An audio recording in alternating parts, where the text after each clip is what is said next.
Assalamualaikum warahmatullahi wabarakatuh. Bismillahirrahmanirrahim. Alhamdulillahirabbil alamin. Wassalatu wassalamu ala asrofil anbiya wal mursalin sayyidina maulana Muhammadin wa ala alihi wa sahbihi ajma'in. La hawla wa la quwwata illa billahil aliyyil azim. Rabbi shrah li sadri wa yassir li amri wahlul 'uqdatam min lisani yafqahu qawli. Amma ba'du, yang saya muliakan dan yang dimuliakan Allah, mudah-mudahan para pemirsa dan para pendengar yang setia. Di dalam kitab Sulam Taufik dijelaskan bahwasanya yajibu ala kulli muslimin hifdzu islamihi.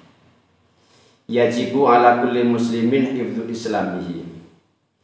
Bahwasanya setiap orang Islam itu wajib untuk menjaga keislamannya. Menjaga agar tidak rusak, agar tidak hancur, agar tidak batal, agar tidak hangus. Kemudian Islam itu juga agar tidak putus. Nah, ya seperti itulah yang dinamakan dengan murtad.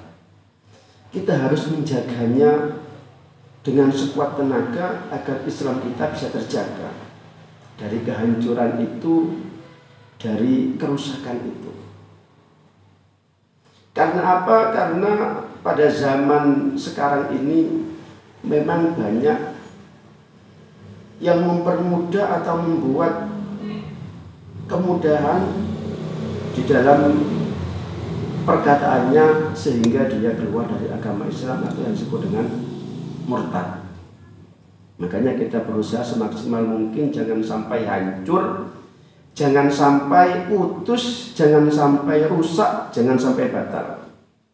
Karena apa? Karena kalau kita sampai keislaman kita itu sampai hancur, keislaman kita itu sampai rusak, sampai batal, yang bisa menjadikan kita itu murtad, maka sangat berbahaya sekali.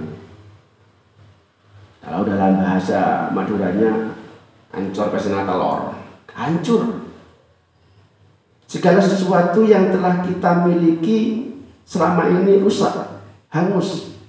Kebaikan kita yang kita miliki bertahun-tahun, kebaikan kita yang telah kita tabung, pahala-pahala kita yang telah kita miliki selama ini semuanya hancur. Karena apa? Karena keislaman kita itu hancur juga. Karena murtad. Dan itu memang harus dihindari. Kita harus memohon kepada Allah. Kita harus meminta kepada Allah. Ini jangan sampai terjadi kepada diri kita. Kita harus menjaganya semaksimal mungkin, jangan sampai keislaman kita itu hancur. Gara-gara apa? Gara-gara ucapan kita. Gara-gara apa? Gara-gara perbuatan kita. Gara-gara apa? Gara-gara i'tiqad kita yang kurang yakin, yang menyebabkan kita menjadi murtad. Itu harus dihindari. Dan di sini disebutkan bahwasanya murtad itu dibagi menjadi tiga. Murtad itu dibagi menjadi tiga. Yang pertama adalah murtad sing bangsa i'tiqad. Murtad yang berupa i'tiqad, yang berupa keyakinan. Yang kedua adalah murtad yang berupa perbuatan. Yang ketiga adalah murtad yang berupa ucapan atau akwal. Nah, yang pertama kita rinci satu persatu bahwasanya yang disebut dengan i'tiqad, murtad sing bangsa i'tiqad, murtad yang berupa i'tiqad, itu adalah murtad dalam hati, murtad di dalam jiwa kita, i'tiqad, kepercayaan kita. Dan di situ banyak-banyak contoh, di antaranya adalah faminal awwali asyakku fillahi aw fi rasulihi.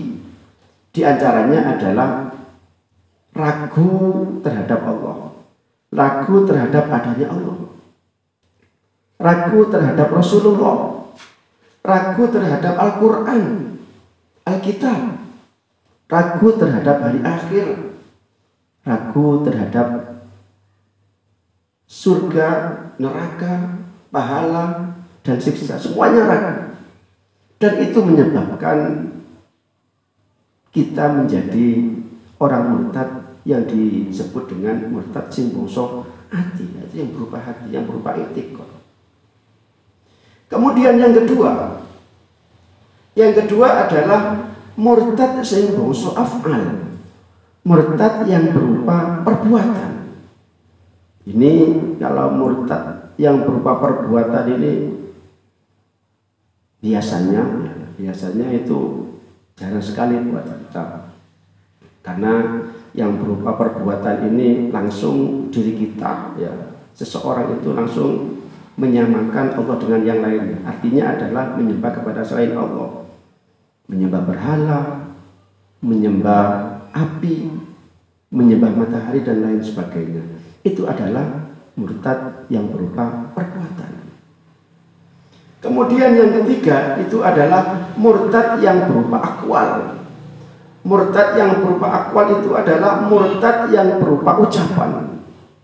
Nah, ini memang harus sangat hati-hati bagi kita, karena kadang-kadang ucapan kita ini langsung keluar tanpa kita sadari. Dan ini memang contohnya sangat banyak sekali. Bahkan di sini disebutkan la tunhasaru fiha. Tidak ada hitungannya, saking terlalu banyaknya. Yaitu murtad yang berupa akwal atau ucapan. Salah satunya adalah ini pernah mengucapkan pada seseorang muslim, pada orang muslim lainnya, dengan mengatakan ya kafiru, ya yahudiyu, ya nasraniyu. Atau kalau zaman sekarang ya ateisme, PKI dan lain sebagainya. Itu memang tidak diperbolehkan. Karena apa? Karena ketika kita mengucapkan ya kafiru kepada orang Islam yang lain, ya Yahudi kepada orang Islam yang lain, ya Nasrani kepada orang Islam yang lain, berarti kalau sudah seperti itu kembali pada diri kita sendiri. Kalau kita mengatakan ya kafiru, berarti kita kafir sendiri. Maka jangan sekali-kali kita mengucapkan kafir kepada orang lain, karena itu akan kembali pada diri kita sendiri. Kalau dalam syair, setiap mau masuk waktunya sholat, itu Gus Dur menyampaikan kafiri dewi gati-gateke, gak direken. Kenapa? Karena dia merasa baik, kemudian sampai mengkafirkan kepada orang lain. Nah, harapan kita mudah-mudahan kita semuanya dijauhkan dari kemurtadan, baik itu murtad yang berupa i'tiqad, baik itu murtad yang berupa perbuatan, maupun murtad yang berupa akwal atau ucapan. Mungkin itu saja yang perlu saya sampaikan, kurang lebihnya mohon maaf. Wa akhiratu wassalamualaikum warahmatullahi wabarakatuh.